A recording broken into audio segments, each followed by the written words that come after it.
Discuss करते हैं साइड्रोब्लास्टिक anaemia, right. अच्छा, this is a person, right. ये इसके हाथ है। इसके हाथ के अंदर ऑब्वियसली ब्लड वेसल्स होते हैं, और ब्लड वेसल्स के अंदर क्या होते हैं? Red blood cells, right. This is a red blood cell.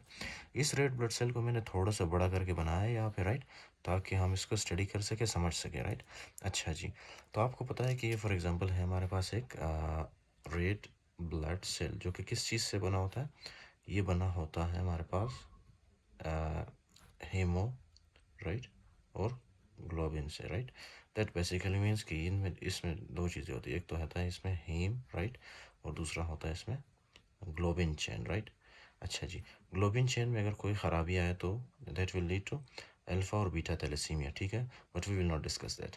अच्छा जी, तो हीम है हमारे पास। हीम किस चीज़ से बना होता है? ये दो चीज़ों से बना होता है, एक आयरन है हमारे पास और दूसरा है प्रोटोपोरफायरिन, ठीक है, प्रोटोपोरफायरिन, राइट, प्रोटोपोरफायरिन, राइट। अच्छा जी, तो ये दोनों मिलकर हमारे पास क्या बनाता है? Haem, right.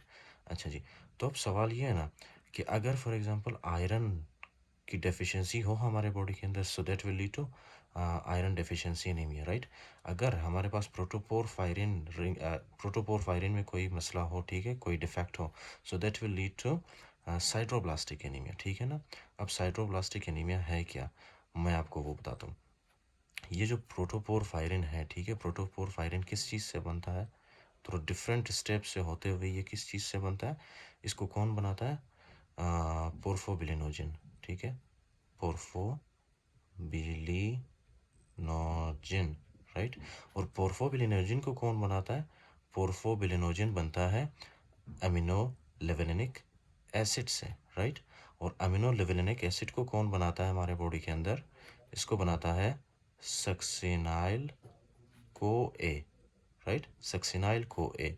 अच्छा जी, जो सक्सिनाइल को ए है, ठीक है ना, वो हमारे बॉडी के अंदर कैसे कन्वर्ट होता है? एमिनो लिवोलेनिक एसिड में, with the help of the amino levulinic acid synthase, right.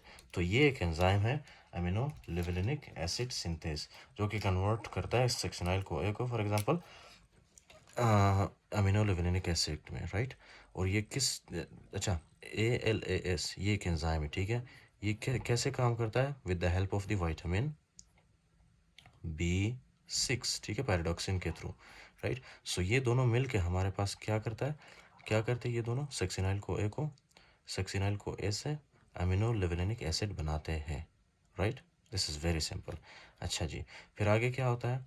आगे ऑलरेडी वी हैव डिस्कस्ड, ठीक है, प्रीवियस लेक्चर्स में, कि अमीनो लिवोलेनिक एसिड, ठीक है, ये with the help of the amino levulinic acid dehydratase किस में कन्वर्ट होता है? पोर्फोबिलिनोजिन में। फिर पोर्फोबिलिनोजिन डिफरेंट स्टेप्स के थ्रू होते हुए प्रोटोपोरफायरिन में कन्वर्ट होता है, राइट। अच्छा जी, प्रोटोपोरफायरिन जब बनता है, फिर ये प्रोटोपोरफायरिन आयरन के साथ मिलके हीम बनाता है, फिर ये हीम ग्लोबिन के साथ मिलके हीमोग्लोबिन बनाता है, right. So this is very easy, right.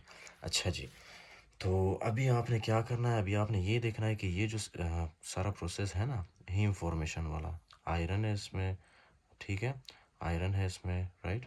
उसके अलावा है ये जो प्रोटोपोरफायरिन है, ये सारा स्टेप किस में होता है? आपके माइटोकॉन्ड्रिया में होता है, राइट, माइटोकॉन्ड्रिया, राइट।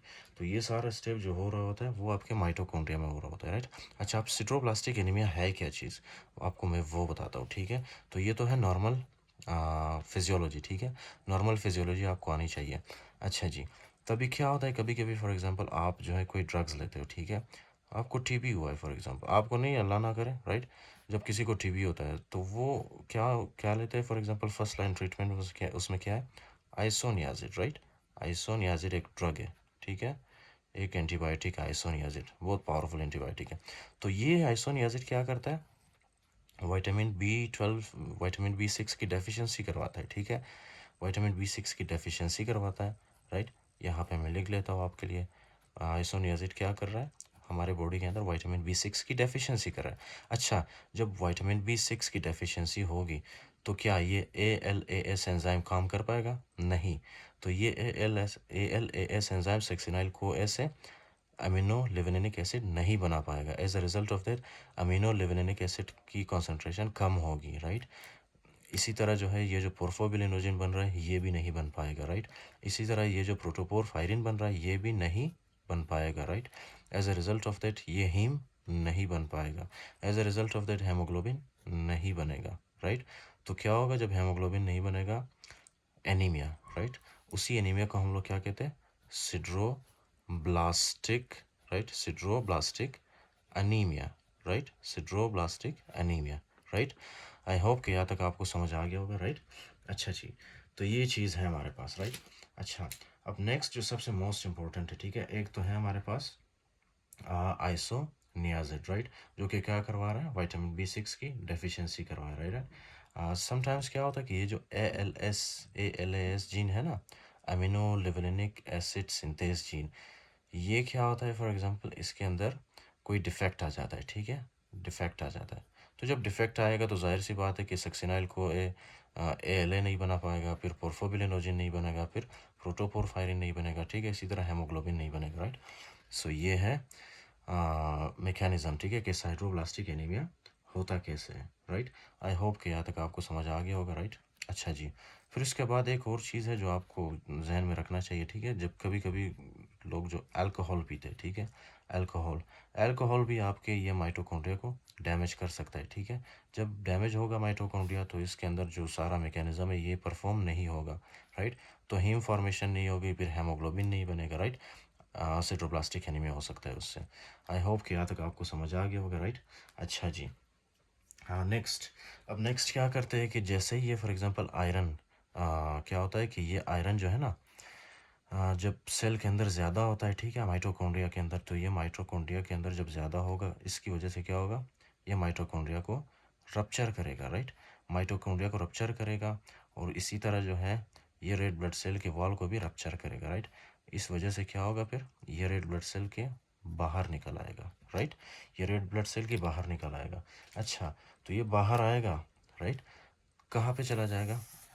जब ये रेड ब्लड सेल से निकलता है, ठीक है ना, वो डायरेक्ट जाता है हमारे सर्कुलेशन के अंदर, राइट, हमारे सर्कुलेशन के अंदर चला जाता है। ये फॉर एग्जांपल है हमारे पास आयरन, और ये आयरन कहाँ पे आ रहा है? हमारे सर्कुलेशन में, राइट। तो आयरन की कॉन्सेंट्रेशन क्या हुई है? ज़्यादा हुई है। इसी को कहते हैं हम लोग सीरम आयरन। सीरम आयरन क्या हुई है? ज़्यादा हुई है, राइट। तो ये सीरम आयरन नॉर्मली जब सर्कुलेशन के अंदर आता है किस चीज़ के साथ बाइंड करता है? हमारे ट्रांसफ्रेन प्रोटीन्स के साथ बाइंड करता है, ठीक है, ट्रांसफ्रेन प्रोटीन्स। अब इनको क्या कहते हैं हम लोग? Transferrin proteins, right. Transferrin proteins का फंक्शन क्या है कि ये आयरन के साथ बाइंड करते हैं, ठीक है, आयरन को फ्रीली घूमने नहीं देते सर्कुलेशन के अंदर। अगर आयरन फ्रीली घूमेगा हमारे सर्कुलेशन के अंदर, दैट में लीड टू फॉर एग्जांपल हेमोक्रोमेटोसिस, या हमारे ऑर्गन्स को डैमेज कर सकता है, ठीक है। तो इसीलिए ये जो आयरन है ये कहाँ पे आके बाइंड करेंगे? ट्रांसफ्रीन के साथ, ठीक है, ट्रांसफ्रीन के साथ। अब आयरन इतना ज़्यादा होगा, इतना ज़्यादा होगा, ठीक है ना, एक कंडीशन आएगा कि बिल्कुल आयरन बहुत ज़्यादा होगा हमारे ब्लड के अंदर, और ट्रांसफ्रीन बिल्कुल ख़त्म हो जाएगा हमारे बॉडी के अंदर, ठीक है। ट्रांसफ्रीन की डेफिशिएंसी होगी, या बिल्कुल ट्रांसफ्रीन का लेवल बहुत ज़्यादा कम होगा, ठीक है। तो जैसे ही ट्रांसफ्रीन का लेवल कम होगा, इसी तरह से टोटल आयरन बाइंडिंग कैपेसिटी भी कम होगी, ठीक है ना। ट्रांसफ्रीन कम होगा तो टोटल आयरन बाइंडिंग कैपेसिटी भी कम होगी, ठीक है, राइट। अच्छा जी, तो ये है हमारे पास red blood cell. Red blood cell के अंदर ये माइटोकॉन्ड्रिया है। माइटोकॉन्ड्रिया के अंदर क्या स्टोर हो रहा है? आयरन स्टोर हो रहा है, ठीक है। फॉर एग्जांपल ये है हमारे पास एक red blood cell, right, red blood cell, red blood cell, ठीक है। अच्छा जी, रेड ब्लड सेल के अंदर क्या होते हैं? ऐसे माइटोकॉन्ड्रिया होते हैं, ऐसे माइटोकॉन्ड्रिया होते हैं, राइट। ये फॉर एग्जांपल आपको समझाने के लिए बता रहा हूँ, ये माइटोकॉन्ड्रिया होते हैं, ठीक है, ये लिख दिया मैंने, माइटोकॉन्ड्रिया। अच्छा जी, अब इसमें क्या होता है कि जैसे ही इसके अंदर आयरन ज़्यादा होती है ना, इसमें भी आयरन कॉन्सेंट्रेशन ज़्यादा हुआ है, इसमें भी आयरन की कॉन्सेंट्रेशन ज़्यादा हुई है, राइट। तो आयरन क्या होता है? इसके अंदर स्टोर होता है।